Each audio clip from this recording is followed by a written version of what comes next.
it is my opinion that you do not really understand the concept of banking. All the banks are broke. Bank Santander, Deutsche Bank, Royal Bank of Scotland, they're all broke. And why are they broke? It isn't an act of God. It isn't some sort of tsunami. They're broke because we have a system called fractional reserve banking, which means that banks can lend money that they don't actually have. It's a criminal scandal, and it's been going on for too long. To add to that problem, you have moral hazard, a very significant moral hazard from the political sphere. And most of the problem starts in politics and central banks, which are part of the same political system.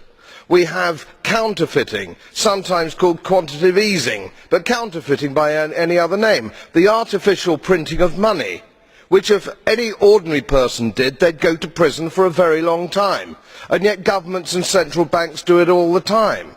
Central banks repress the amount of interest that rates are, so we don't have the real cost of money. And yet we blame the real retail banks for manipulating LIBOR. The sheer effrontery of this is quite astonishing. It's central banks that manipulate interest rates, Commissioner.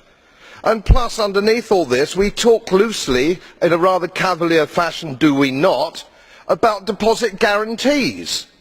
So when banks go broke through their own incompetence and chicanery, the taxpayer picks up the tab. It's theft from the taxpayer. And until we start sending bankers, and I include central bankers and politicians, to prison for this outrage, it will continue.